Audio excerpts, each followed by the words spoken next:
भगवान का दूसरा विवाह हुआ भालू की बेटी से, जामवती से। परीक्षित कहते हैं कि महाराज बात समझ में नहीं आई, भगवान भालू की बेटी से भी शादी कर लेते हैं। बोले भगवान तो सबका उद्धार करते हैं, उनके लिए तो समस्त जीव चराचर ही उनका अंश है, तो प्रभु तो सबका कल्याण करते हैं।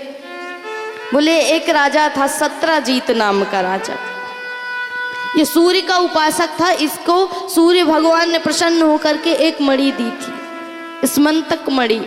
इस मणि से 8 भार सोना, यदि कोई इसकी नित्य सेवा करे, पूजा करे नियम से, तो ये 8 भार सोना देती थी। एक दिन इस मणि को धारण करके सत्रजीत पहुंच गए द्वारिकानाथ की सभा में।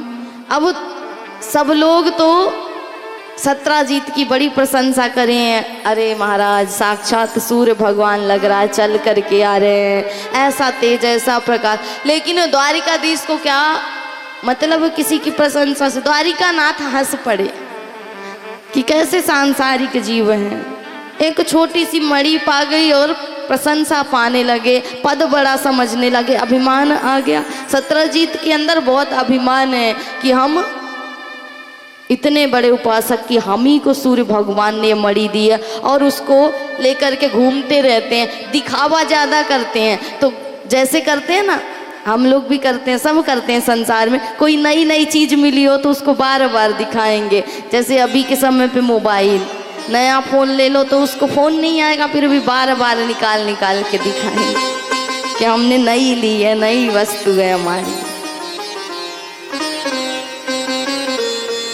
तो दिखावा बड़ा आता है। उसी तरह सत्रजीत राजा कर रहे थे, दिखावा कर रहे थे। द्वारिकाधीश हंस पड़े।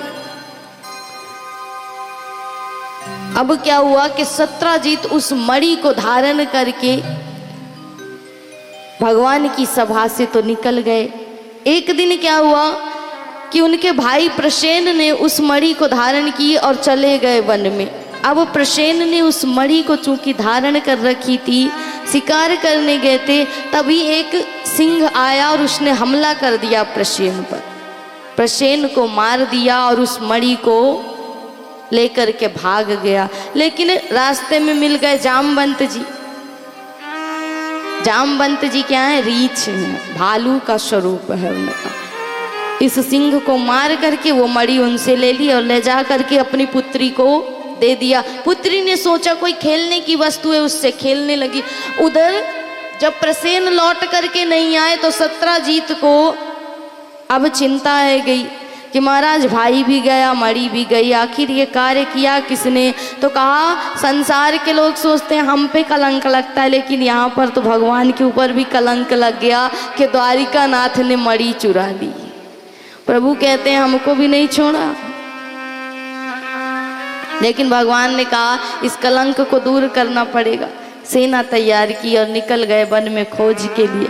जाकर के देखा तो प्रसेन मरे पड़े थे और उनके पास सिंह के पैरों के निशान थे। उसी पैरों के निशान के पीछे पीछे पहुंच गए महाराज। एक गुफा के अंदर जाकर के देखा वो सिंह मरा पड़ा हुआ था, वहीं पर रीछ के पैरों के निशान थे। अब समझ गए कि ये मणि इसी रीछ के पास है। गुफा के अंदर जैसे ही प्रवेश किया तो वो बालिका जामवंत जी की पुत्री उसको लेकर के खेल रही थी। भगवान ने उसे लेने का प्रयास किया तो वो जोर से चिल्लाने लगी।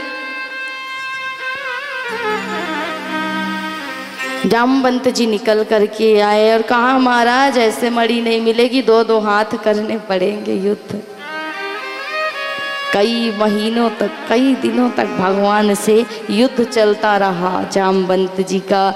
जब जामवंत जी की यहाँ नस नस ढीली है गई, लेकिन प्रभु तो शांति ना हो, तो जामवंत जी समझ गए कि ये साधारण कोई प्राणी नहीं है, ये तो मेरे राम है। परीक्षित कहते हैं कि महाराज जब जानते हैं कि मेरे इष्ट है राम है, तो क्या जामवंत जी को युद्ध करना चाहिए? बोले राम जी ने वरदान भी तो दिया था, वचन भी तो दिया था कि हम तुमसे द्वापर युग में युद्ध करेंगे। त्रेता युग में जब जामवंत जी ने राम रावण का युद्ध हुआ और युद्ध के बाद जामवंत जी बड़े उदास मन से, खिन्न मन से बैठे हुए थे। तो राम जी ने पूछा कि जामवंत जी क्या हुआ, आप क्यों ऐसे उदास? तो बोले कि देखिए सबके बराबरी के योद्धा थे, सबने युद्ध किया, सबको शांति मिली, हमने तो युद्ध किया नहीं। हमारे बराबरी का रावण था, उसको भी आपने ले लिया, अब हम किससे युद्ध करें? तो हमारी तो खुजली शांत ना हुई। तो प्रभु ऐसा करो, अब बचे हो आप हमारे बराबरी के योद्धा, तो दो दो हाथ कर लो। भगवान ने कहा कि जामवंत कैसी बात करते हो, हम तुमसे युद्ध करेंगे? तब जामवंत जी ने कहा कि अब मन की इच्छा पूरी कैसे हो प्रभु? तब भगवान ने कहा कि इस अवतार में तो रहने दो, अगले अवतार में जब कृष्ण बन करके आएंगे तब तुम्हारी इच्छा को हम पूरी करेंगे। और आज वही द्वारिकानाथ ने जामवंत जी की उसी इच्छा को पूर्ण किया है, युद्ध किया। जामवंत जी जान गए कि ये मेरे राम हैं। कहा प्रभु अब बस करो, अब हम जान गए कि आप ही हमारे इष्ट हो। मणि को प्रदान किया और कहा मेरी एक कन्या है, इसको भी आप स्वीकार करें। अपनी पुत्री का कन्यादान किया। भगवान का दूसरा विवाह हुआ जामवती जी के साथ। मणि को लेकर के प्रभु लौटे और सत्रजीत को पुनः वापस कर दी। सत्रजीत को बड़ी ग्लानि हुई और उसने कहा कि आप इस मणि को रख लें। भगवान ने कहा हम मणि तो नहीं ले सकते। तो कहा महाराज मेरी कन्या तो स्वीकार कर सकते हो, मेरी पुत्री से विवाह कर लो और दहेज के रूप में मणि ले लो। भगवान ने कहा कि यदि मणि देना ही चाहते हो तो राज्य के कार्यभार के गृह में इसको रख दो, इससे प्रशासन का, प्रजा का पालन होता रहेगा, इससे जो धन आएगा उससे। भगवान ने उस मणि को स्वीकार नहीं किया और सत्रजीत की कन्या को स्वीकार किया। भगवान का तीसरा विवाह हो गया सत्यभामा जी के साथ।